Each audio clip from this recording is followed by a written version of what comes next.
निशा अपने भाई रोहित के लिए लड़की देखने अपनी माँ, भाई और पड़ोसन के साथ जाती है। अरे बहन जी कहाँ है हमारी होने वाली बहू? जरा हमें भी तो दिखाइए।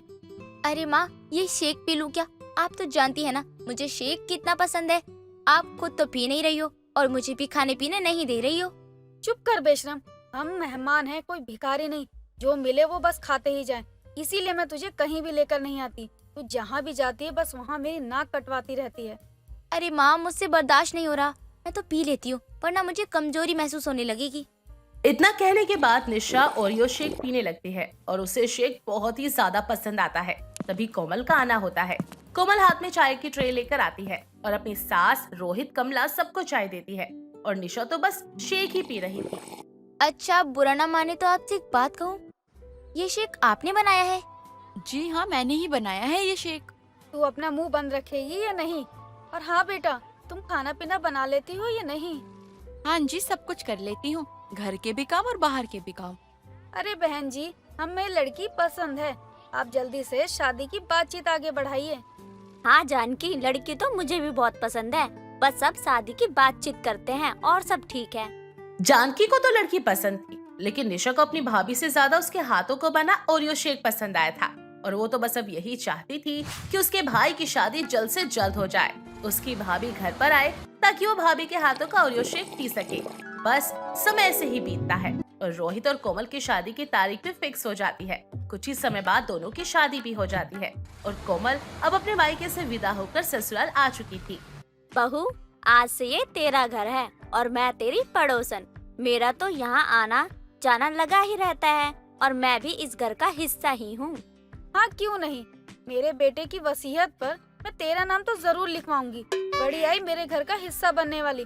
तुझसे मेरी एक बात तो पचाई नहीं जाती और तू कह रही है कि तू मेरे घर का हिस्सा है। निशा, तू तो बहू को अपना कमरा दिखा दे, तब तक मैं मेहमान को देखूं। निशा अब अपनी भाभी को उसके कमरे में लेकर जाती है और कोमल उसका कमरा दिखाते हुए कहती है, भाभी, ये आपका कमरा है। आपको किसी भी चीज की जरूरत हो ना तो आप मुझे आवाज लगा देना या फिर आप मुझे फोन करके बुला लेना। मैं माँ के साथ किचन में हूँ। जी ठीक है। भाभी, मुझे आपसे कुछ पूछना था लेकिन मुझे अभी शर्म आ रही है। अरे क्या बात है, बताओ ना, मैं तो आपकी भाभी हूँ ना, आप मुझसे कोई भी बात शेयर कर सकती हो। वो मैं ये कह रही थी ना कि मुझे आपके हाथों का ओरियो शेक पीना है, जो आपने उस दिन बनाया था ना जब हम आपको देखने आए थे। अरे वो तो बहुत आसान है, मैं इसी समय बना देती हूँ आपके लिए ओरियो शेक। अब निशा वहाँ से चली जाती है। देर शाम जानकी अपनी नई नवेली बहू से उसकी पहली रसोई में कुछ मीठा बनाने को कहती है। बहू, कल तेरे ससुराल में तेरी पहली रसोई है, तो तू अपनी इस रसोई की रस्म में कुछ मीठा बना ले। अरे भाभी, आप मेरे लिए ओरियो शेक बना दो, बल्कि मैं तो कहती हूँ आप सभी के लिए मीठा ही बना दो। हाँ हाँ क्यों नहीं, वो चॉकलेट वाला दूध तो बिल्कुल भी मत बनाइयो। वो पिलाकर तू मुझे मारना चाहती है। बहू, या तो तू हलवा बना ले या तो खीर बना ले। और मेरे लिए ओरियो शेक, मुझे भाभी के हाथों का ओरियो शेक ही पीना है। बस पीना है तो पीना है, मुझे कुछ नहीं पता। मैं इतने समय से भाभी के आने का इंतजार कर रही थी। अच्छा ठीक है, मैं माँ जी के लिए खीर और आपके लिए शेक बना देती हूँ। अब तो खुश? ओ मेरी प्यारी भाभी, आप सच में कितनी अच्छी हो। अब अगले रोज सुबह सुबह ही कोमल उठकर अपनी पहली रसोई की तैयारी में लग जाती है और वो अपने पति रोहित के लिए हलवा और सास के लिए खीर, साथ में ननद निशा के लिए ओरियो शेक बनाती है और सबके उठने से पहले टेबल पर लगा देती है। कोमल, खाना बन गया क्या? मुझे देर हो रही है ऑफिस के लिए। भाभी, आपने मेरे लिए ओरियो शेक बनाया है क्या? मैं कॉलेज के लिए लेट हो रही हूँ। बहू, खाना बन गया हो तो मुझे दे दे, क्योंकि मुझे दवा भी खानी है। अगर मैंने दवा नहीं खाई तो मुझे बहुत दिक्कत होगी। आप सबके लिए खाना तैयार है, बस आप टेबल पे बैठिए। जब सब टेबल पर बैठ जाते हैं तो देखते हैं कि सबके पसंद का खाना तैयार है और निशा तो अपने ओरियो शेक को देखकर बहुत ही ज्यादा खुश थी। अरे भाभी, कितनी टेस्टी ओरियो शेक बनाया है। अब तो मुझे सुबह शाम ओरियो शेक ही चाहिए, फिर चाहे खाना मिले या ना मिले। ये सब रोज रोज घर में नहीं बनेगा। माँ देखो, अब आप भाभी को भड़काओ मत। अब उस दिन के बाद निशा को सुबह शाम ओरियो शेक ही चाहिए था, जिससे कोमल भी परेशान होने लगी थी। एक रोज कोमल की तबीयत ठीक नहीं होती और निशा अपनी भाभी के कमरे में जाकर सोई हुई कोमल को उठाती है और उससे कहती है, भाभी, आपको तो पता है ना कि मुझे सुबह शाम किसी भी हाल में शेक चाहिए होता है, लेकिन नहीं, आप तो समझती ही नहीं हो। कल मुझे भी बुखार था तो क्या मैं उठी नहीं, खाना नहीं खाया? अरे मैंने तो कपड़े भी धोए थे बल्कि। मेरे सर में बहुत दर्द है, वरना मैं शेक बना देती। मुझसे तो उठा भी नहीं जा रहा है। मुझे कुछ नहीं पता, मुझे शेक चाहिए तो चाहिए चाहिए चाहिए। निशा ओरियो शेक के पीछे इतनी ज्यादा पागल हो चुकी थी कि उसे शेक के सामने अपनी बीमार भाभी का दुख भी नजर नहीं आ रहा था। निशा, मैं सच कह रही हूँ, मुझसे उठा नहीं जा रहा है। मेरी इतनी तबीयत खराब है। अगर आपने मुझे शेक बनाकर नहीं दिया ना तो मैं घर में कलेश कर दूंगी। ये सब जान के सुन लेती है और इसे सुनकर अपनी बेटी पर बहुत गुस्सा आता है और वो अपनी बेटी को सबक सिखाने का ठान लेती है। निशा, अरे ओ निशा, कहाँ है तू? बहू की तबीयत खराब है तो आज घर का सारा काम तू ही करेगी। क्या आपका दिमाग तो ठीक है ना? मैं और घर का काम? नहीं नहीं, मुझसे कोई काम नहीं होगा। काम तो तू ही करेगी, वरना तू आज बाहर अपने दोस्तों के साथ कहीं नहीं जा सकती। माँ, आपको पता भी है मैंने सुबह से कुछ भी खाया पिया नहीं है और आप कह रही हैं कि मैं घर का काम करूँ। और भाभी वहाँ आराम कर रही हैं, उन्होंने मेरे लिए शेक भी तैयार नहीं किया। तू ठीक ठाक है तो तुझे काम करने में क्या परेशानी है, लेकिन बहू तो बीमार है ना, तो उससे मैं काम कैसे करवा सकती हूँ? उससे तो उठा भी नहीं जाएगा तो मैं उससे काम करने के लिए कैसे बोलूँ? तू तो मुझ पर ही बरस रही है। माँ, मुझे शेक के बिना नहीं रहा जाता, ये बात तो आप भी जानती हो ना। आप मुझे समझने की कोशिश कीजिए ना। हाँ हाँ, तुझे तो मैं समझ चुकी हूँ। तू अपने मतलब के लिए लोगों को कितना नीचा दिखा सकती है, मुझे अच्छे से पता है। चल अभी घर के कामों में लग जा, इससे पहले कि मैं तुझे कुछ और सुनाने लगूं। निशा ना चाहते हुए भी अब घर के कामों में लग जाती है और घर के कामों को करते करते निशा को दिन के 2 बज जाते हैं। जब वो नहाकर आती है तो वो देखती है कि उसके सामने ओरियो शेक रखा था और एक लिस्ट भी जिसमें ओरियो शेक की रेसिपी थी। भाभी सच में कितना काम करती हूँ। आज मैंने भाभी की जगह काम किया तो मेरी कमर ही अकड़ चुकी है और मैंने भाभी को कितना कुछ कह दिया। मुझे बुरा लग रहा है और मेरे लिए भाभी ने शेक बनाकर तैयार रखा। क्या बात है, फिर से ननद भाभी की सुलह हो गई क्या? चलो अच्छी बात है। माँ, मैंने भाभी को कितना कुछ कहा ना, भाभी ने फिर भी मेरे लिए ओरियो शेक बनाया और उन्होंने मुझे ओरियो शेक की रेसिपी भी दी। अब कल से मैं भाभी को परेशान बिल्कुल भी नहीं करूँगी। चल देर से ही सही, लेकिन तुझे अकल तो आई। अब जाकर अपनी भाभी को कुछ खाने को दे आ। अब निशा अपनी भाभी कोमल के कमरे में खाना लेकर जाती है और अपनी भाभी से माफी भी मांगती है क्योंकि उसने किया ही इतना गलत था। लेकिन कोमल निशा को गले लगाकर कहती है, ये छोटी छोटी बातें तो होती ही रहती हैं। ननद भाभी के बीच प्यार भी तो रहता है। बंटू लाल सुबह के 4 बजे बाल्टी में पानी भरकर दूध में मिला रहा होता है। तभी उसकी बेटी राधिका वहां आती है। बंटू लाल घबरा जाता है और उसके हाथ से पानी की बाल्टी छूट जाती है। तू यहाँ क्या कर रही है? तूने तो मुझे डरा ही दिया था, मुझे लगा कोई और आ गया। पिताजी, आप ये सही नहीं कर रहे हो।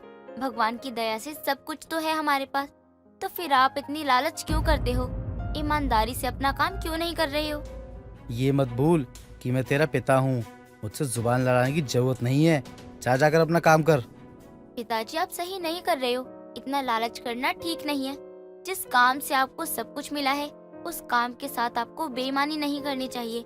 बाकी आपको जो ठीक लगे ना वो करो आप। राधिका इतना कहकर वहां से चली जाती है और बंटू लाल दूध में पानी मिलाकर अपनी साइकिल पर रखकर बेचने के लिए निकल पड़ता है। दूध ले लो, दूध, ताजा ताजा दूध ले लो, बिना पानी वाला शुद्ध गाय का दूध ले लो। गांव की एक रानी नाम की औरत अपने घर का दरवाजा खोलती है और घर के बाहर आती है। आज बड़ी सुबह सुबह आ गए बंटू भैया, कहीं और भी जाना था क्या आपको? नहीं बहन, कहीं नहीं जाना था, लेकिन वो क्या है कि मेरी गाय का दूध आस पास के सभी गांव में जाता है, तो वहां पहुंचते पहुंचते बहुत देर हो जाती है, तो वहां के लोग शिकायत करने लगते हैं।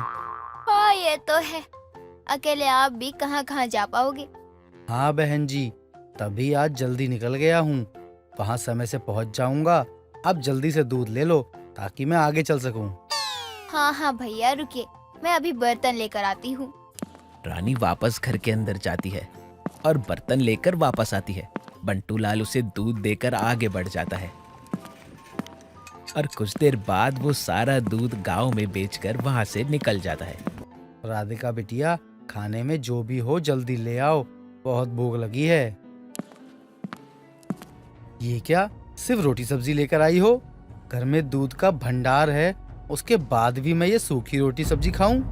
पिताजी, रोटी को अगर आपको पानी में भिगोकर ही खाना है तो बता दीजिए, मैं साफ पानी लेकर आती हूँ, लेकिन अपने मिलावटी दूध का नाम मत लीजिए।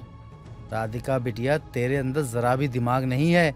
मैं दूध में पानी मिलाकर अपने ग्राहकों को बेचता हूँ, अपने खाने के लिए नहीं रखता हूँ। लेकिन ये बात तो गलत है ना पिताजी, आप मेरी बात मान लीजिए।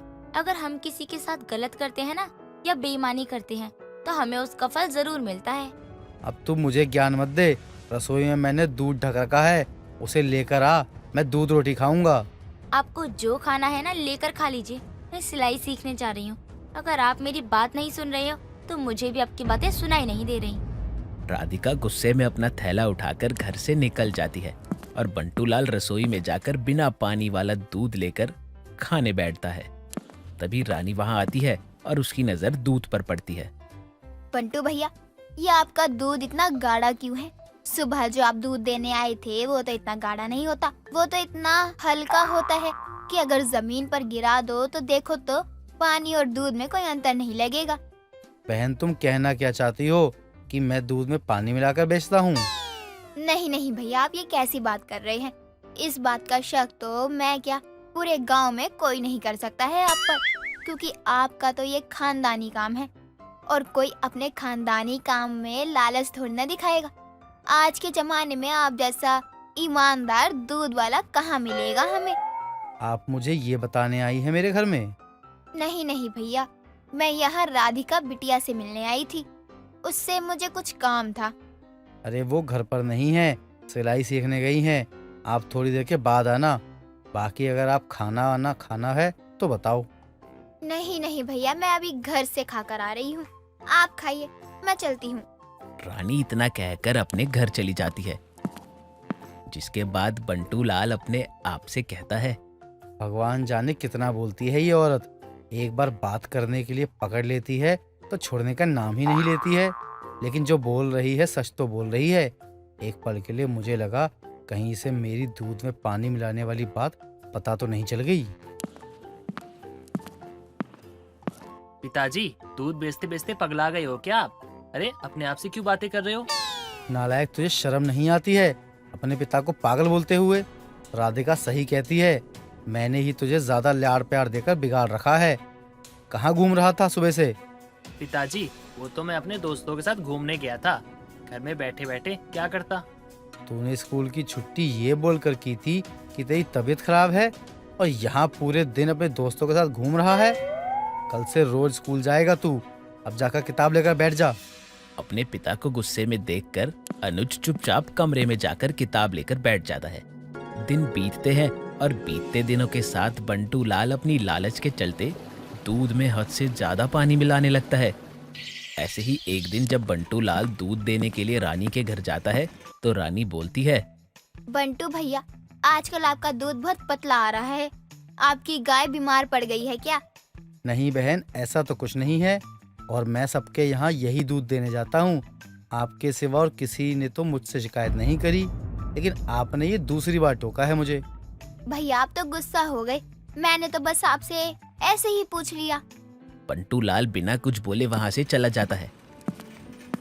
तभी एक दिन गांव में खबर फैलती है कि कुएं का पानी खराब है, कुछ समय के लिए उस कुएं के पानी को ना पिए।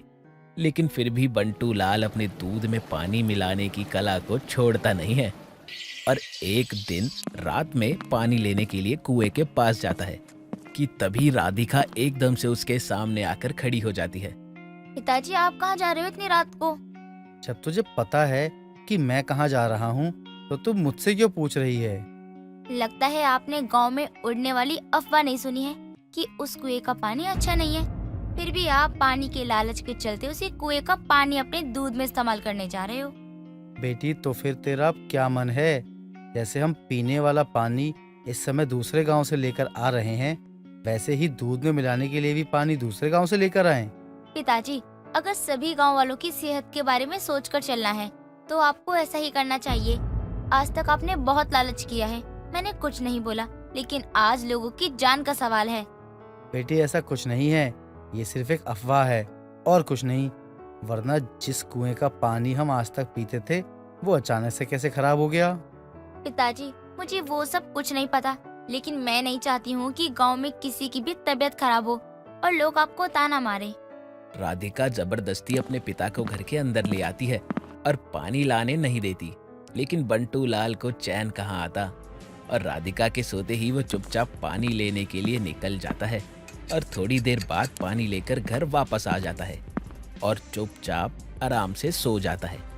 तभी अनुज की आंख खुलती है और 2 बाल्टी में पानी रखा देखकर उसे समझ नहीं आता कि कौन सा पानी पीने वाला है और वो जाने अनजाने में कुएं का खराब पानी पीकर सो जाता है। सुबह उठते ही उसके पेट में बहुत जोर से दर्द होने लगता है।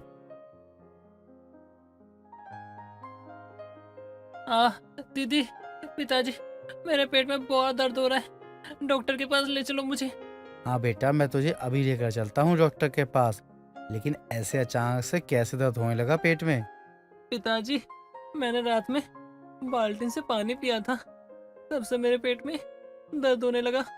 हे भगवान, उसमें से 1 बाल्टी कुएं का पानी था, लगता है तूने वही पी लिया। लेकिन पिताजी, मैं तो कुएं का पानी ही नहीं लेकर आई, तो फिर अनुज ने कुएं का पानी कैसे पिया? इसका मतलब आप हमारे सोने के बाद उस कुएं से पानी लेने गए थे? बेटी, तुझे मुझे जितना सुनाना है सुना ले, लेकिन पहले अनुज को डॉक्टर के पास ले चल। पिताजी, आज आपके ऊपर से मेरा भरोसा हमेशा के लिए उठ गया। बंटू लाल और राधिका अनुज को लेकर हॉस्पिटल जाते हैं और उसका इलाज करवाते हैं। बंटू लाल की लालच में कमाया हुआ सारा धन उसके इलाज में लग जाता है।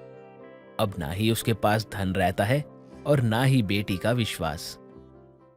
कोमल, चंदा और रूमा तीनों ही बहनें शहर की तरफ जाने वाले सुनसान रास्ते पर अपना एक ढाबा चलाती हैं। तीनों बहनों का ये ढाबा चलता भी बहुत अच्छा था, लेकिन आए दिन उन्हें गांव वालों की मुसीबतों का भी सामना करना पड़ता था। चंदा, जल्दी जल्दी हाथ चला, दिख नहीं रहा तुझे कितने ग्राहक बैठे हैं? हाँ हाँ, मैं कर ही तो रही हूँ। और रूमा तो अभी तक मछलियाँ लेकर ही नहीं आई घर से। ना जाने क्यों वो कोई काम करना ही नहीं चाहती, इतनी मुसीबत देखने के बाद भी। अरे दीदी, आपको पता है, आज अपनी रजनी काकी कह रही थी कि जिस तालाब से हम मछली लाते हैं वो तालाब गंदा है। अगर हमने इस तालाब से मछलियाँ लाना छोड़ा नहीं, वो गांव वालों को बता देगी कि हम गंदे सड़े पानी से मछली पकड़ कर लाते हैं। वो हमारे काम और कमाई को देखकर जलती है और कोई बात नहीं, लेकिन मुझे मेरे भगवान पर पूरा भरोसा है। वो हमें यहाँ तक लाए हैं ना, तो आगे भी खुद ही लेकर जाएंगे। हाँ, ये तो आप ठीक कह रही हो दीदी। कोमल, चंदा और रूमा तीनों ही बहनें मिलकर मछली का ढाबा चलाती थी और उनके इस मछली के ढाबे में फिश फ्राई, फिश कड़ी जैसे ढेरों आइटम मिलते थे। गांव के लोग तो तीनों बहनों के इस फेमस ढाबे पर ही आते थे। साथ में आने जाने वाले लोग भी तीनों बहनों के इस ढाबे से मछली खाया करते थे। अरे वाह, आज तो अच्छी कमाई हुई है हमारे ढाबे से, क्या बात है। लेकिन अब शाम भी हो चुकी है, जो मछलियाँ बची हैं उसे घर ले चलो, रात का खाना तो यही हो जाएगा। लेकिन अभी हमें मछली पकड़ने के लिए जाल भी बिछाना है। हाँ दीदी, जल्दी चलो, हम तालाब में जाल बिछा कर आते हैं, उसके बाद ही हम घर चलेंगे। दीदी जल्दी घर चलो, वैसे भी आज मैं बहुत थक गई हूँ, मुझे तो बस खाकर सोना है। हाँ, तू तो है ही 1 नंबर की आलसी, तुझे और काम ही क्या है। अभी ये बची हुई मछली घर लेके चल, मैं और दीदी जाल बिछा कर आते हैं। इतना बोलकर चंदा और कोमल तालाब की तरफ निकल पड़ती हैं और रूमा अपने घर आ जाती है। लेकिन अब चंदा तालाब पर पहुंचती है तो वो देखती है तालाब से उसकी पड़ोसन रजनी और उसका पति रघु मिलकर मछली पकड़ने के बाद जाल बिछा रहे हैं। अरे कोमल, चंदा, आज तुम दोनों लेट हो गए क्या? देखो, तुम दोनों मछली पकड़ने आए नहीं तो हमने सोचा मछलियाँ हम ही पकड़ ले। अरे रजनी काकी, आपको पता है ना, हम यहाँ से मछली पकड़ते हैं, तो आपने पहले ही मछलियाँ पकड़ ली। क्यों? ये तालाब तूने खरीद लिया है क्या? हम नहीं पकड़ सकते यहाँ से मछलियाँ? लेकिन ये सब आप जानबूझकर कर रही हैं, क्योंकि आप हमारे ढाबे से जलती हो। आपको जबकि ये भी पता है हम सब ने बाढ़ में अपना सब कुछ खोया है, बल्कि रघु काका तो शहर जाकर कमा भी रहे हैं और अपना घर भी चला रहे हैं। लेकिन हम तीनों बहनों की परवरिश तो मुश्किल है ना। मैंने तुझे तेरी बहनों की परवरिश से थोड़ी ही रोका है। जा तालाब में जाल डाल और मछली पकड़ और खिला अपने ढाबे से सड़ी गली मछलियों लोगों को। इतना बोलकर काफी सारी मछलियाँ रघु और रजनी लेकर वहाँ से चले जाते हैं। इधर कोमल और चंदा उदास हो जाती हैं। क्योंकि रजनी ने जितनी मछलियाँ पकड़ी थी उसके बाद तो तालाब में मछलियाँ मिलना मुश्किल था। दीदी अब हम क्या करें? सारी मछलियाँ तो इन्होंने पकड़ ली, अब हम कहाँ से लाएंगे कल के लिए मछलियाँ? हमें हार नहीं माननी चाहिए। हम जाल लगा कर आएंगे। अगर मछली फंसी तो ठीक है, वरना सुबह ढाबा ही नहीं खुलेगा। अब तालाब में जाल बिछाने के बाद ही कोमल और चंदा घर आ जाते हैं। अब अगली सुबह दोनों ही उदास मन से मछली लाने जाते हैं तो उसमें 5 से 6 मछलियां ही फंसी होती हैं। हालांकि इतनी कम मछलियों से तो कुछ होने वाला नहीं था, लेकिन कोमल और चंदा उन मछलियों को अपने ढाबे पर लेकर आती हैं और उन्हें बनाती हैं। और कुछ देर बाद ही ढाबे पर ग्राहक आने लगते हैं और सभी ढाबे के बाहर बैठकर मछली खा रहे होते हैं। लगता है मेरी मछली लाने के भी आखिरकार इन बहनों के जाल में फंस ही गई मछलियाँ। इनके इस ढाबे को मैं किसी भी तरह बंद करवा कर ही रहूंगी। कैसे ये तीनों इतना आगे जा सकते हैं? पूरे गांव में लोग मुझसे उधारी पर पैसे लेते हैं, लेकिन जब से इनके इस ढाबे से पैसे होने लग गए, ये तीनों बहनें भी ब्याज पर पैसे लगाने लग गई। आज तो सारी मछली लंच में ही बिक गई और हमारे खाने के लिए भी कुछ नहीं बचा। अब मैं तुम दोनों के लिए क्या लेकर आऊँ? मुझे भूख नहीं है। वैसे भी मछली रोटी चावल खा खा कर मैं परेशान हो चुकी हूँ। तो क्या बना दूँ? वैसे भी आज मछली बची नहीं है, क्योंकि पहले ही मछलियाँ कम थी और अब तो सारी मछलियाँ वो रजनी काकी ले जा रही हैं आजकल तालाब से। रजनी काकी? लेकिन क्यों? अगर ऐसा है तो मैं भी उन्हें तालाब से एक भी मछली घर लेके जाने नहीं दूंगी। नहीं, हम कुछ नहीं करेंगे। हमारी किस्मत में जितना होगा ना, हमें मिल ही जाएगा। हमें बस अपना काम करना है और हर रोज की तरह आज भी हम तालाब में जाल बिछाने जाएंगे। अब कल की तरह आज भी पहले से ही रजनी अपने पति के साथ मछली पकड़कर जा चुकी थी, चंदा और कोमल के आने तक। लेकिन फिर भी कोमल और चंदा तालाब में जाल बिछाती हैं। इधर देर रात तीनों बहनें खाना खा रही होती हैं। देखो दीदी, ना तो रजनी काकी का कोई मछली का ढाबा है, ना वो मछली पकड़ पकड़ कर बेचती हैं। वो सिर्फ ये सब इसी के लिए कर रही हैं ताकि हमारी मछली का ढाबा बंद हो जाए, ताकि हम मछली ना खरीद सकें। तो क्या हम तालाब से मछलियाँ ना मारे, मछली खरीदे? लेकिन इससे तो कुछ खास बचत ही नहीं होगी। लेकिन दीदी, हमें अगर अपनी मछली का ये ढाबा चलाना है तो हम मछली खरीद के भी ले आएंगे, चाहे कुछ भी हो जाए। हम ये ढाबा चलाकर ही रहेंगे। ठीक है, हमने अपने ढाबे को बहुत मेहनत से खड़ा किया है और मैं नहीं चाहती हूँ कि हम इस अपने ढाबे को बर्बाद करें। लेकिन जब अगली रोज कोमल और चंदा मछली लेने पहुंचती हैं, तो वो देखती हैं कि और दिन से ज्यादा मछली उनके जाल में फंसी हुई है, जिससे उनका 2 दिन का काम तो आराम से निकल जाना था। देखा, मैंने कहा था ना, हमें सब्र रखना चाहिए। लेकिन जब रजनी काकी पूछे कि हम मछली ज्यादा कहाँ से ला रहे हैं, तो साफ साफ कह देना कि हम ये मछली खरीद कर लाए हैं, वरना तो वो हमें और भी ज्यादा परेशान करेगी। ठीक है दीदी, हम रजनी काकी को ऐसा ही बोलेंगे। अब जब ये बात रजनी तक पहुंचती है कि चंदा कोमल मछलियाँ खरीद कर ला रही हैं, तो रजनी को बड़ी खुशी होती है। लेकिन अब वो कोमल के मछली ढाबे के पास ही अपनी चाय की दुकान खोल लेती है और जो भी उसकी दुकान पर चाय पीने आता वो उसे भड़काने लगती है। बहन, मैं तुम्हें रोज देखती हूँ यहाँ से मछली ले जाते हो ना, लेकिन ये देखो ताज़ा ताज़ा मछलियाँ हैं। घर ले जाओ और बनाकर खाओ। ऐसे में 2-3 दिनों तक ये मछलियाँ चलेंगी। वो औरत भी रजनी की बातों में आ जाती है। अब ऐसे में कोमल के मछली ढाबे की बिक्री और भी कम होने लगती है, लेकिन वो उदास मन से अपने मछली ढाबे को और भी अच्छे से चलाने लगती है। लेकिन एक रोज देर शाम रजनी के रोने की आवाज सुनकर वो तीनों बहनें अपने ढाबे से बाहर आती हैं। अरे रजनी काकी, क्या हुआ? अचानक आप ऐसे रोने धोने क्यों लगी? बताइए रजनी काकी, क्या हुआ? आप इतना रो क्यों रही हो? अभी अभी यहाँ से एक बाइक वाला गया है, वो मेरे पूरे दिन की कमाई ले गया। मैं जब तक चिल्लाई तब तक वो भाग गया। अरे काकी, तो आपने हमें आवाज क्यों नहीं दी? जब वो भागा तो हम उसकी अच्छे से खबर लेते। सब यही खड़े थे पनवारी नाई पर, लेकिन कोई नहीं आया। पर जैसे ही तुम तीनों बहनों ने मेरे रोने की आवाज सुनी, तुम तीनों दौड़ते हुए आए। अरे काकी, आप तो हमारी माँ समान हो, और वैसे भी कोई भी होता तो उसकी मदद तो करते ही ना हम। अब क्या कर सकते हैं, जो हुआ सो हुआ। मैं बहुत शर्मिंदा हूँ। तुम तीनों बहनों को मैंने बहुत परेशान किया, और आज देखो अपने बच्चों को खोने के बाद भी दूसरे बच्चों को प्यार नहीं कर पाई। एक ये वजह भी हो सकती है कि भगवान ने मेरे ईर्ष्या की वजह से मुझसे मेरे बच्चे छीन लिए। देर से ही सही, लेकिन रजनी को अकल आ जाती है कि वो जो भी कर रही है वो सही नहीं है। उसके बाद से वो तीनों बहनों को अपनी बेटियों की तरह समझती है और उनकी मदद भी करती है। दोस्तों, अगर आपको ये कहानी पसंद आई तो इसे लाइक करें, शेयर करें और कमेंट करके बताएं कि कहानी में आपको सबसे अच्छा क्या लगा।